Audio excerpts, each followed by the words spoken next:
Yeah, what do you mean by that? The attack on the American family? Yeah, no, it's I wrote a speech that I gave a couple months ago where I really started talking about how I see kind of all of history as a war between the family and the state. These two big institutions. One is, and it goes back to Plato. It goes back to like the Republic, the Greeks, right, where the entire philosophy of the Republic is that perhaps the state can take better care of a society than these institutional families. And so when you look at you go back through history and you see that, especially authoritarian regimes, the first thing that an authoritarian regime does when it wants to take over a society is it ruthlessly destroys the family. So you mentioned the one-child policy in China. That was an attack, a deliberate attack on the family from an authoritarian regime. And the purpose of it was, it was for national interest. They talk about, oh, we couldn't, we wouldn't be able to supply enough people with food. But what it really was to weaken the only institution that can ever combat the state, which is the family. And so I'm a pretty conspiratorial person. I think there's been a concerted attack on the family to strengthen the state, particularly for the last 50 years. But it's been done in very specific ways, in legal ways, through the education system, through the medical system, and it is deliberately destroyed. And you see it through the birth rate, like we talked about in the beginning. Fewer and fewer people want to have families, and it's because of this deliberate attack on the family. And I wrote this piece called "The War on Suffering," where I've been very vocal about the fact that I think everything in America changed in 1973. Everyone always there's this website called WTF happened in 1971. And it points to that's when we came off the gold standard. That's when, regulation started exploding in America. What happened in this year where, everything bad in America started like from this moment where you just see just complete change in a lot of things around America. And I've always said that might have been the economic change that happened in America, where financialization started and where, housing became so expensive, where it became ridiculously expensive to afford healthcare or education. But in 1973, there were two things that radically changed how Americans view themselves, how men and women view themselves, and ultimately what I think is sort of the impetus and start of this sort of unraveling of the family. And I've said this a lot publicly on what I think changed for men, which was 1973 in January. Nixon did the most profound and most popular thing that he ever did during his presidency, which was that he ended the draft. It was unanimous. It was, coming off of Vietnam. It was like a unanimous thing that everyone loved. Everyone knew it needed to happen, where he said, we're going to be an all volunteer force and we're going to allow people to choose to serve their country. And of course, this is something that even today, people, our military celebrates the fact that we don't have a draft, that, this is part of American culture. But I think what it fundamentally said to young people is that it is a choice to serve. It is a choice. Not everyone does it. Only the people who want to. They might want to do it for economic reasons. They might want to do it for love of country. But it is not something that everyone has to do to serve and defend their country. And if you think about it, throughout human history, that is the first time that a country has said to young men, your purpose on this earth is not to defend where you live. And it was codified. It was like, that is not the purpose of manhood. And then 10 days later, and it was only in 2023 when I was writing this piece that I actually even realized this, 10 days later, the female equivalent happened, where Roe v. Wade passed from the Supreme Court. And that had a similar impact on women, where it used to be for all of human history, your purpose on this earth is to have children, is to have a family. And this was the first time, and in Western society too, a lot of nations copied us after it, but this was the moment that really changed, where 10 days after men were told your purpose is not to serve, women were told your purpose is not to have a family, it's your choice. Wow. And so it completely changes the view of how men view themselves and how women view themselves, all in 1973, January, 10 days. And it's like, I would say there's a lot of people who would say, well, these are all good things. It's really good that there's choice in America. Not everyone should have to serve their country. Like not everyone, men and women shouldn't have to go to war, or women shouldn't have to become mothers. But what we didn't do in that moment is we didn't provide anyone an alternative purpose. We didn't provide men and women anything that says, actually, the purpose of manhood is this, or actually the purpose of womanhood is this. We just said, go figure it out yourself. Actually, maybe there is no purpose. In the 70s, like there was this very clear, kind of, I would say almost like nihilistic culture of, well, nothing really matters anymore. Like you can do whatever you want. And like that I think has permeated, so much of society where we don't even believe suffering should exist anymore. It's, it's like the suffering for your country is why would anyone do that? Suffering for your family, why would you do that? But I think the minute that we destroyed, the unique purpose of woman, which for, you can't debate that for millennial, that was the purpose of women, was to bear children and to have family. And then the unique purpose of man, which is to fight. The minute that we destroyed those purposes, men and women stopped relating to each other. They didn't know who they were. They didn't know what their purpose was. They didn't know how they could relate. And when you look at it from that framework, the family was destined to fail from that moment. Damn. You think every man should have to serve the country? No. That I think is I don't know that every man needs to go to war, right? But I think there is something that happens when you say, we once were a country where everyone was treated this way. Everyone knew their purpose. Everyone woke up in the morning and knew, at 18, there is a chance I will have to serve my country. And that, just understanding that that is your purpose, changes the way you walk. It changes the way that you think about your life. And the same thing I don't think every woman should have to be a mother. If I talk to, 9 people or 10 people, 9 out of 10 people would say, of course, like, these are good things, right? These are popular things. But at the same time, when we didn't replace that purpose with something else, and we didn't have a way of saying, this is how society should be organized. You're saying that it changed the consciousness of the country. Yes. And the thing that we did instead was, instead of, serving your country is an outward focused thing. It's focused on other people. It's focused on someone other than you. The same thing with being a mother. The minute you become a mother, you stop worrying about yourself, right? Like you don't have time to make yourself the most important thing. Like, you have to worry about your children.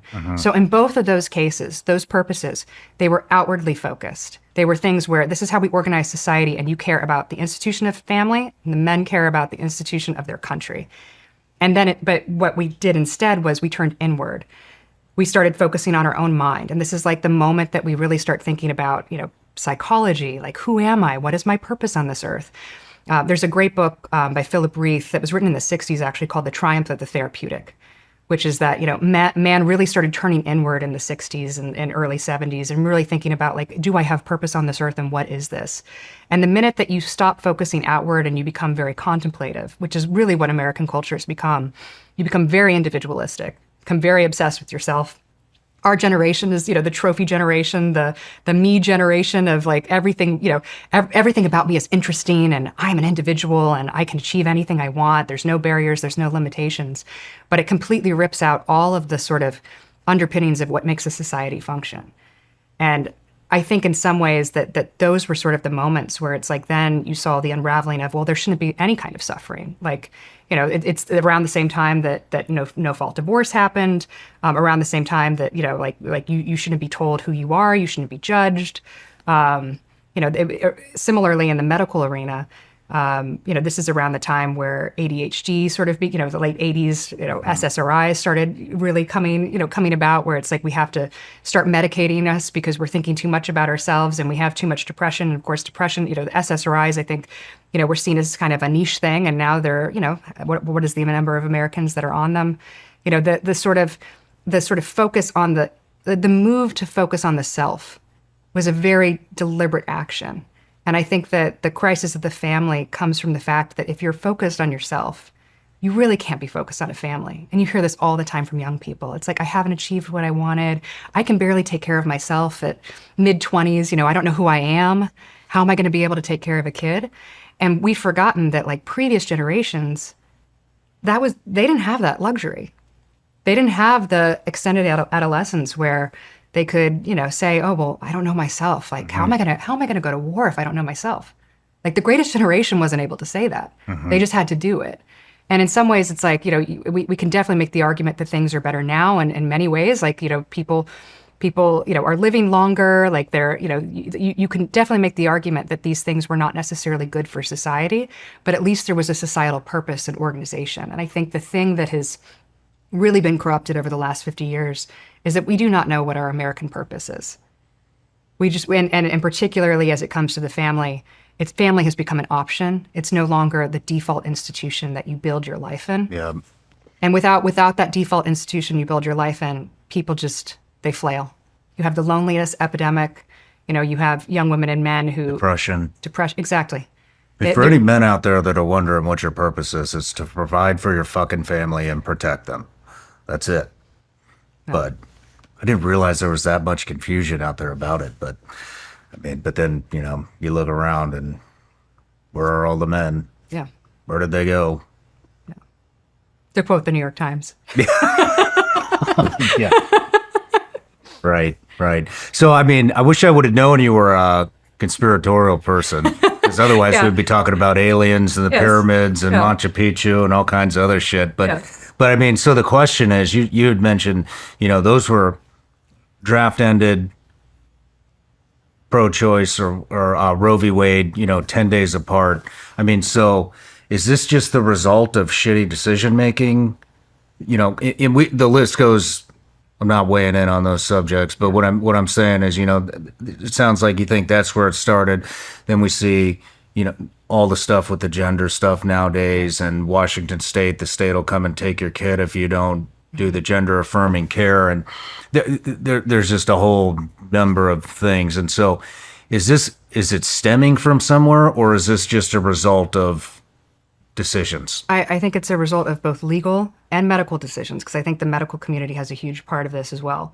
But I think it comes down to the war on suffering has been won. We've defeated suffering, and life is not about suffering.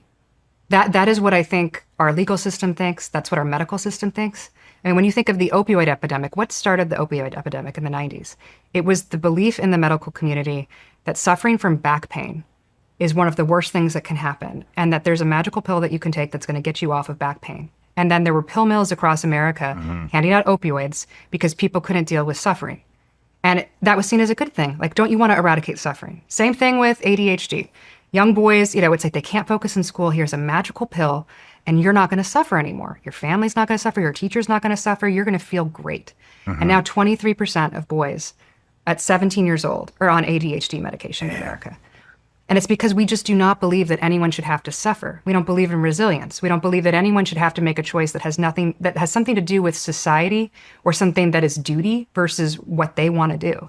It's all individualistic. And I think, the best example of the war on suffering is what hasn't happened fully in the US, but it's happening in the UK. It already happened in Canada, which is if you now suffer from mental illness, you have the right to die. If you're over 18, you are welcome to go to a doctor who will sign off of it, and you can end your life. And like suicide machines.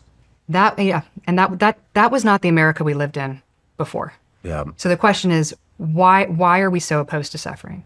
And I get a lot of pushback from people on this. Well, why are you pro suffering? And I'm a practicing Catholic. The entire story of Catholicism is about Jesus suffering. For something noble, for something good, for us, right? But it is a story of suffering.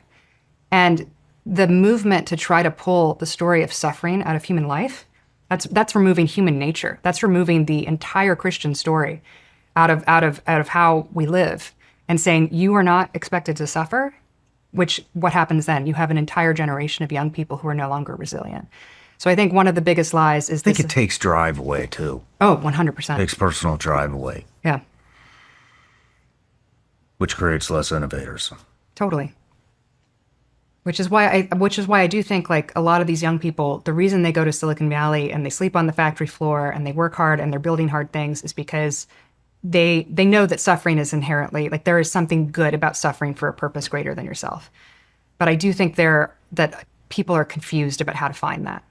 Like, how do you find that outside of a society that tells you don't need to get married, you don't need to have kids, you don't need to serve your country, you don't need to do something greater than yourself for your community, you don't need to be a pillar of the community anymore, you can move wherever you want, just total freedom. And I think without those guardrails or those guides or people who can help you navigate life, like, people just get lost.